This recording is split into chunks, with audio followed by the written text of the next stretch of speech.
Hundreds of thousands of Palestinians are traveling on foot into northern Gaza for the second straight day. Israel on Monday allowed people to return to the heavily bombarded region as part of the ongoing ceasefire deal with Hamas.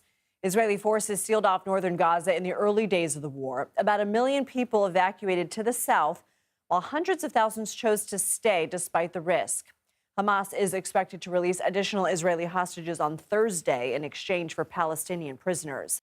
The Pentagon is transferring dozens of Patriot air defense missiles from Israel to Ukraine.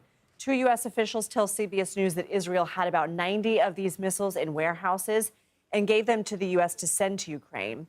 While military aid continues to flow into Kyiv, U.S. funding for nearly all foreign assistance programs is on pause. A State Department spokesperson said Sunday, quote, Secretary Rubio is initiating a review of all foreign assistance programs to ensure they are efficient and consistent with U.S. foreign policy under the America First agenda.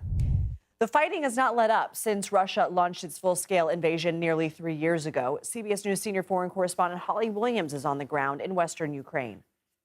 Russian air attacks overnight wounded 8 people here in Ukraine and damaged residential buildings, according to local officials. Ukraine's Air Force said it shot down 65 drones. With Russia's assaults continuing, we've spent the last week in Ukraine finding out what people here think about a possible ceasefire. Remember, on the campaign trail, President Trump repeatedly claimed that he could end the war here in just 24 hours, though so far he hasn't done so. Since taking office, he said he wants to meet with Russia's leader, Vladimir Putin, as soon as possible to negotiate an end to the conflict.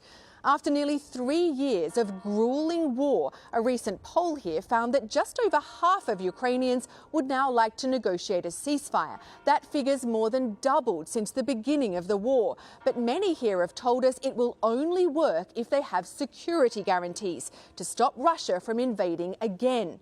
Ukraine's government shares those fears and has said the guarantees could be European peacekeepers or NATO membership. Many here have also told us they need a continued supply of American weapons to defend themselves. The bottom line is that Ukrainians want peace, but they're unlikely to agree to a ceasefire without protection from their allies, including the US. Back to you. Holly Williams, thank you. Former U.S. Ambassador to Ukraine, William Taylor, joins us now. Ambassador, thank you so much for being here. So Ukrainian President Volodymyr Zelensky has directed government officials to determine which programs are being impacted by this pause in U.S. foreign aid. What's your understanding of what programs could be affected by this move?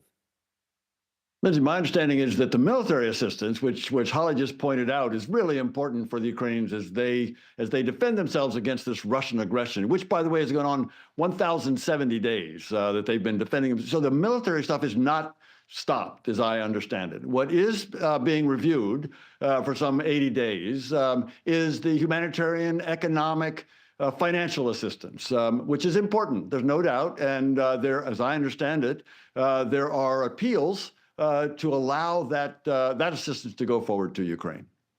What is the scope of humanitarian aid that the U.S. currently provides for Ukraine, and what would it mean for that to be put on pause?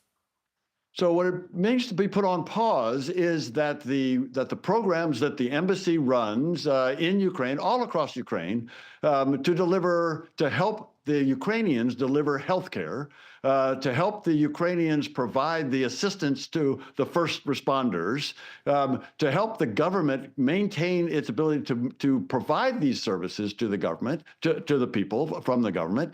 Those are the programs that need to go forward, that probably have some ability, some concern about being paused. Now, the Europeans also provide those kinds of support, that kind of support. And the Europeans presumably are going to be able to step up in this time, as they did before when there was a pause. So Zelensky says military aid has not stopped. But from your contacts there, is there fear that under this administration, that the aid at least won't necessarily be what it was under the Biden administration? There is certainly uncertainty about the levels of assistance. The Ukrainians will be looking to see if there's another request from the new administration to provide more assistance. They don't need it yet, but they will. So that their uncertainty is concerned by the Ukrainians.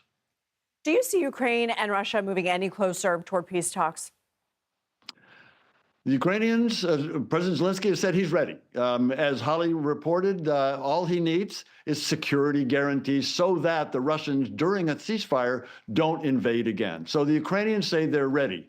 Putin says he's ready if the Ukrainians will just fold, if they will surrender, if they will decide to give up in the face of the Russian onslaught. So, Ambassador, and of course, forgive me for Ukrainians interrupting won't you, do that. but are the security guarantees that Ukraine is looking for essentially that Russia promises, as much as that much weight can be made on a Russian promise, given the invasion, that they won't invade again? And would it also include a promise that they could join NATO? And then Russia, you're saying, just wants Ukraine to fold. That includes the territory that they have already taken would become Russian territory.